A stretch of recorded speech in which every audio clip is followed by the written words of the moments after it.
আসসালামু আলাইকুম রহমতুল্লাহ। আপনারা সবাই কেমন আছেন? আলহামদুলিল্লাহ, আমি ভালো আছি। আশা করি আপনারাও ভালো আছেন। তো আপনাদের মাঝে এতদিন থেকে অনেক ভিডিও দেওয়া হয়েছে। তো আসলে আমি যে একজন সেলাই ট্রেনার, আমার এই ভিডিও কখনোই আমি আপনাদের মাঝে শেয়ার করিনি। তো আজকে ভাবলাম, এখন আমি ইউটিউব চ্যানেল খুলেছি, ফেসবুক পেজ খুলেছি, এগুলো চালাই।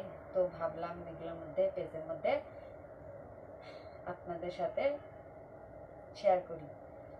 তো আপনারা যারা সেলাই কাজ শিখেন, তারা কিন্তু সূত্র দিয়ে শেখেন, অনেক সূত্র দেয়। তার জন্য অনেকে বলে না আমি এগুলো কাজ শিখবো না। তো আমি সহজ নিয়মে আপনাদের মাঝে কাজটা তুলে ধরবো। আমি কিন্তু গ্রামে অনেক দল গঠন করে দলের মধ্যে শিখেছি। আগে আমার 2 মাস লাগতো, 2.5 মাস লাগতো, 1.5 মাস লাগতো। অবশেষে মাত্র 14 দিনের ক্লাসে আমি কাজগুলো শিখাতে পারি। 14 দিনের ক্লাসে 30টা আইটেম আমি শেখাই।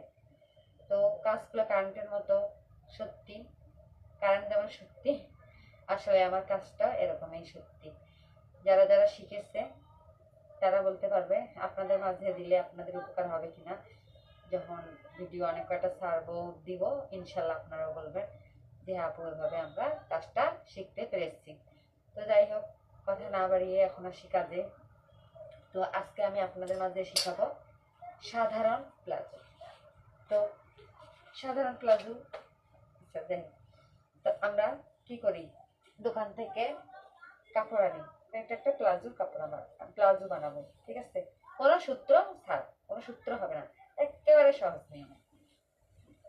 এরকম একটা, আমরা যখন কাপড়টা আনি তখন কাপড়টা কিন্তু এইভাবে থাকে,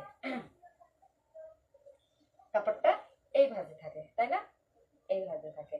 তো এনে আমরা কি করি, এইরকম ভাবে কাপড়টা ভাঁজ খুলি, হ্যাঁ, খুলে এরকম করি। তো কি হলো, 2 ভাঁজ হলো, তাই না? 2 ভাঁজ হলো, হ্যাঁ। কাপড়টা আমি 2 ভাঁজ করলাম, ঠিক আছে?